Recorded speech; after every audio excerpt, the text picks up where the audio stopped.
Picture this. It is 4:30 in the morning, and the year is 1841. You are somewhere deep inside the Rocky Mountains. So deep, in fact, that the nearest general store is a 6-week ride on horseback through country that would genuinely like to kill you. The fire has burned down to a dim ring of coals. The wind is screaming through the ponderosa pines overhead, bending them in ways that make you wonder how trees can be that flexible and still not snap. Your breath is a thick white cloud in the darkness, and the only thing standing between you and a slow, miserable death by hypothermia is a wall of hand-hewn logs, a buffalo robe draped over your legs, and the accumulated knowledge of a man who has spent the last decade learning how to stay alive in a landscape that offers no second chances. His name is Jedediah. His face looks like a topographic map, cracked, weathered, carved by sun and wind and cold. He is rolling out of his bedroll right now, and I want you to notice something about what he is not doing.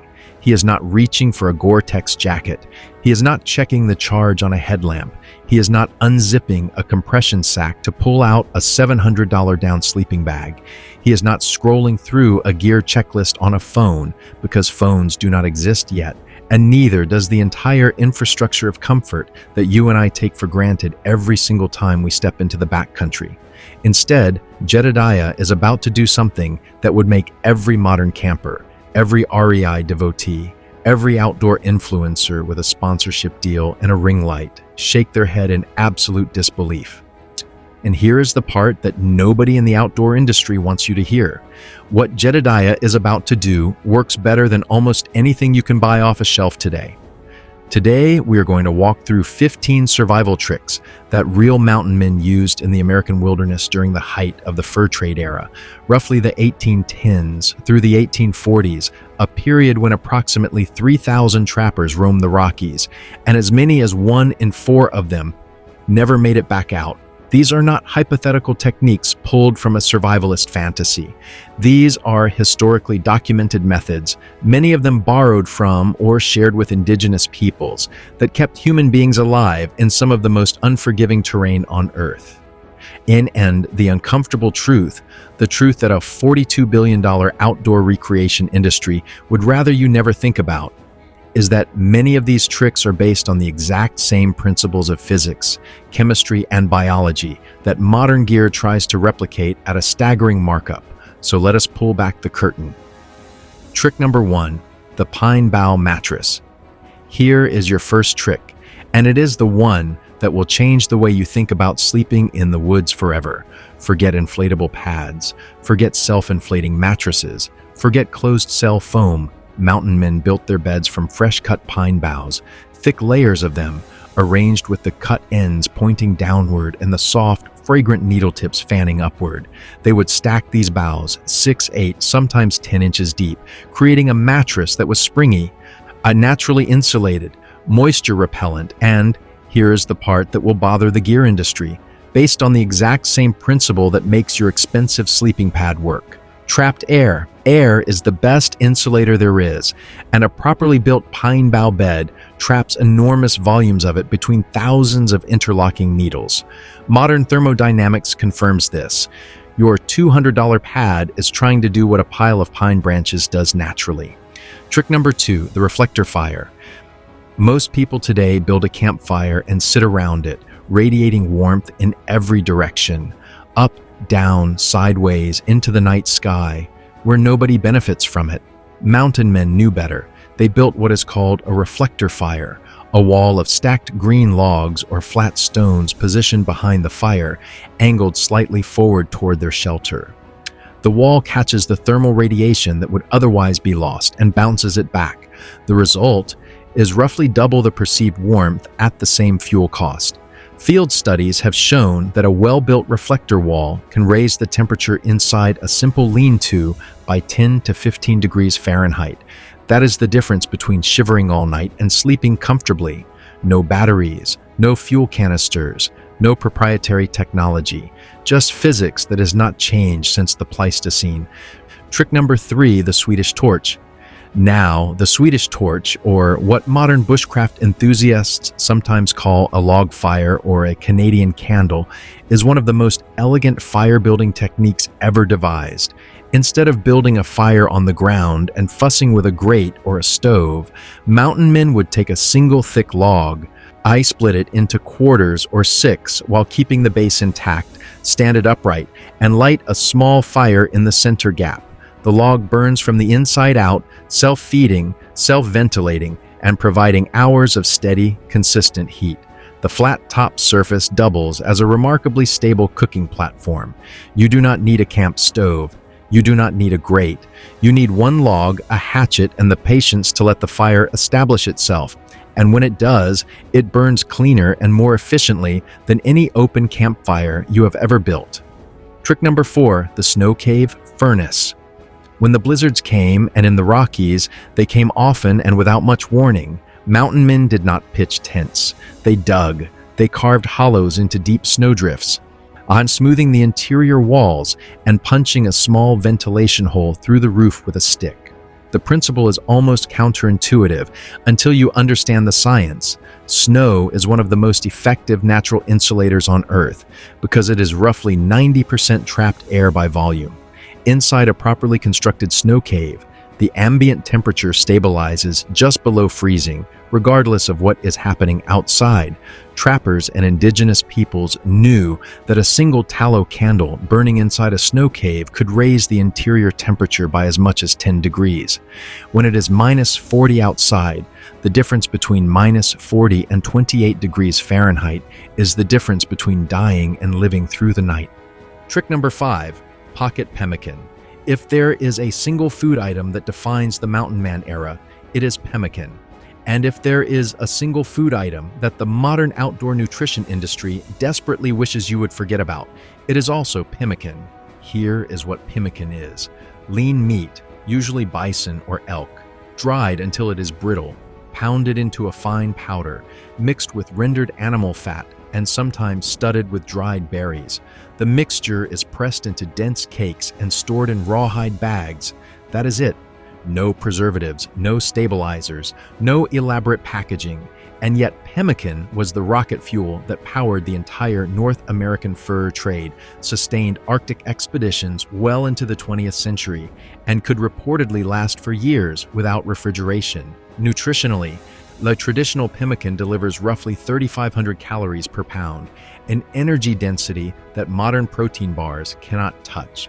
The Cree word from which we get the name, pimiskan, literally refers to fat, and for good reason. Fat carries 9 calories per gram compared to 4 for protein or carbohydrates, making pemmican one of the most weight-efficient foods a human being can carry. Trick number 6, the bark canteen. When a trapper needed a vessel for carrying water and did not have a manufactured container, which was most of the time, birch bark was the answer. Birch bark is naturally waterproof due to the oils embedded in its layered structure. Mountain men, drawing on techniques long practiced by indigenous peoples, would peel sheets of bark, fold them into a container shape, stitch the seams with spruce roots or thin strips of rawhide, and seal any remaining gaps with warmed pine pitch. The resulting canteen was lightweight, surprisingly durable, repairable in minutes with materials found on the forest floor, and fully biodegradable when it finally wore out. It is worth noting that some historical sources even describe boiling water in birch bark containers by placing hot stones directly into the liquid, because birch bark resists ignition as long as it contains water, which is a genuinely remarkable property. Trick number 7, the hide bag refrigerator. Refrigeration without electricity, ice, or any manufactured component whatsoever. That is what the hide bag refrigerator provided. Mountain men stored perishable meat and dairy products in rawhide bags, hung them in a shaded, breezy spot, and soaked the exterior of the bags with water. As that water evaporated, drawing thermal energy away from the surface in the process, the temperature inside the bag dropped, sometimes by as much as 20 degrees Fahrenheit below the ambient air temperature. This is the exact same principle behind the Zeerpot, a clay evaporative cooler that has been used across Africa and the Middle East for centuries, and it is the exact same thermodynamic process that makes you feel cold when you step out of a swimming pool on a windy day. No Yeti cooler, no ice packs, no electricity, just evaporative physics and a piece of rawhide. Trick number 8, the smokehouse in a pit. Preserving meat in the backcountry was not optional for mountain men. It was a matter of survival. When a hunter brought down an elk or a bison, the clock started ticking immediately. Spoilage in warm weather could ruin hundreds of pounds of meat in days. The solution was pit smoking. Dig a shallow trench, build a small, smoldering fire at the bottom, using green hardwood for maximum smoke production, suspend strips of meat on a framework of sticks above the smoke, and cover the whole arrangement with a layer of green branches and earth to trap the smoke inside. Over the course of 2 to 4 days, the smoke would slowly dehydrate the meat while depositing antimicrobial compounds, primarily formaldehyde and acetic acid, onto its surface. The result was jerky that could last for months without refrigeration, without chemicals, and without a single piece of plastic wrap. Trick number 9, the crooked knife. Modern campers love multi-tools. They clip them to their packs, fan out the blades at camp, and feel prepared. Mountain men carried something simpler and arguably more versatile, the crooked knife. This was a blade with a curved cutting edge and a handle set at a slight angle, a design borrowed directly from indigenous woodworking traditions. With a single crooked knife, a skilled user could carve spoons, bowls, trap triggers, snowshoe frames, and even repair damaged moccasins. It was the original multi-tool, purpose-built for a world where you could not order a replacement part and every object you needed had to come from the materials around you. Trick number 10, char cloth fire starter. Here is a survival trick so reliable that it was still standard issue in military kits well into the 19th century. Char cloth. The process is simple, but the chemistry is fascinating. You take scraps of cotton or linen fabric, seal them inside a small tin with a single tiny hole punched in the lid, and place the tin in a fire. As the fabric heats up in this low oxygen environment, it undergoes pyrolysis, a thermal decomposition that drives off volatile compounds while leaving behind a matrix of nearly pure carbon. The resulting material is jet black, feather-light, and has an ignition temperature so low that the faintest spark from a flint and steel will cause it to catch and glow. In a world before friction matches, which did not become widely available until the 1830s, charcloth paired with a flint and steel was the single most reliable fire-starting method in existence. And unlike matches, charcloth does not care if it gets damp because you can dry it out and it works just the same. Trick number 11, uppushaft, the grease lamp. When darkness fell in the mountains, and at northern latitudes in winter, that could mean 16 hours of blackness, mountain men did not fumble for a headlamp or crack a chemical glow stick. They rendered whatever animal fat was available, poured it into a shallow stone or clay dish, twisted a strip of dried moss or cotton into a crude wick, and lit it. The grease lamp was smelly, smoky, and about as far from a modern LED as you can get, but it also burned for hours on a tablespoon of fat, provided a steady, warm light sufficient for cooking, mending gear, and navigating a small shelter, and could be fueled by virtually any animal fat: bear, deer, elk, beaver, even fish oil. The cost was zero. The reliability was absolute. Trick number 12, bear grease waterproofing. Before Gore-Tex, before DWR coatings, before silicone sprays, there was bear grease. Mountain men rubbed rendered bear fat into their leather moccasins, leggings, and outer garments to create a water-resistant barrier. The fat fills the pores and fibers of leather, repelling water while keeping the material supple and resistant to cracking in extreme cold. It also provided a thin, insulating layer that helped prevent frostbite on exposed skin. The same principle, filling material pores with a hydrophobic substance, is exactly what modern waterproofing sprays and wax-based treatments do. Bear grease just happened to be free, abundant, and available anywhere a bear had recently been harvested. Trick number 13, the willow whistle alarm. Grizzly bears were a constant and very real threat in the mountain man era. So were rival trappers, hostile raiding parties, and the simple, terrifying reality of being asleep and vulnerable in a wilderness that was full of things that could kill you. Mountain men devised a remarkably clever early warning system. They would split a section of green willow, carve a whistle from the wood, and rig it to a length of rawhide or cord strung at ankle height around the perimeter of camp. If an animal or a person tripped the cord, the tension would pull the whistle and sound an alarm, giving the sleeper precious seconds to wake, orient, and reach for a weapon. No batteries, no subscription service, no false alarms triggered by a software glitch. Just a piece of willow, a strip of cord, and an understanding of how sound travels through cold mountain air. Trick number 14, the soot compass. Getting lost in the Rockies was not merely inconvenient, it was frequently fatal. Mountain men carried compasses when they could get them, but compasses break, get lost, and run out of availability at remote rendezvous trading posts. So trappers kept a backup method in their heads. Burn a resinous pine knot until you have a good quantity of fine soot. Collect the soot and magnetize a sewing needle by stroking it repeatedly in one direction with a piece of silk or wool. Place the magnetized needle on a small leaf or sliver of bark.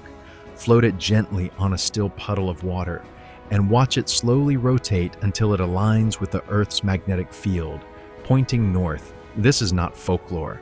This is basic electromagnetic physics, and it works as reliably today as it did 200 years ago. Trick number 15, the birch bark canoe. Patch canoes were lifelines in the fur trade. They carried trappers, pelts, and supplies across vast river systems that served as the highways of the pre-road west. When a bark canoe cracked or punctured, and on Rocky Mountain rivers it happened regularly, a mountain man did not reach for a tube of marine epoxy. He peeled a fresh strip of birch bark, softened it by working it with his hands or chewing the edges, pressed it over the damaged area, and sealed the seams with warmed pine pitch mixed with a small amount of animal fat to prevent the pitch from becoming too brittle. The patch held, sometimes for days, sometimes for weeks, long enough to reach calmer water or a campsite where a more thorough repair could be made. Duct tape gets all the glory in modern camping lore, but birch bark and pine pitch were the original field repair kit, and they worked without a trip to the hardware store. So here is the question I want to leave you with, and it is a question that I think matters more than any gear review or product recommendation you will ever watch on this channel or any other. The U.S. outdoor recreation products market was valued at over $42 billion in 2024, and it is projected to keep growing. That is a staggering amount of money spent on the promise of comfort and safety in the outdoors. And a lot of that gear is genuinely excellent. I am not here to tell you to throw away your tent or burn your sleeping bag, but I am here to tell you that the most powerful survival knowledge on Earth was never something you could buy. It was something you learned. The mountain men who crossed this continent, those roughly 3,000 trappers who ranged the Rockies between the 1820s and the 1840s, did not survive because they had the best equipment. They survived because they understood the land. They understood the properties of the materials around them. They understood fire, water, fat, bark, snow, smoke, and air. They understood these things not as abstract concepts in a textbook, but as immediate, practical, life-or-death realities. Every single trick we covered today is grounded in principles that modern science has confirmed. Thermodynamics, evaporative cooling, pyrolysis, electromagnetism, the antimicrobial properties of smoke. The mountain men did not have the vocabulary for these things, but they had the knowledge, and that knowledge was not lost. It was just buried, under decades of marketing, under the assumption that newer is always better, under the quiet, profitable suggestion that you are not capable of keeping yourself alive without a product to help you. You are capable. You always were. Start with one trick, learn it, practice it, build from there. And the next time you are out in the backcountry and the wind is howling and the temperature is dropping and your gear is not quite doing what the advertisement promised it would do, remember that a man named Jedediah was right here 200 years ago, and he was doing just fine.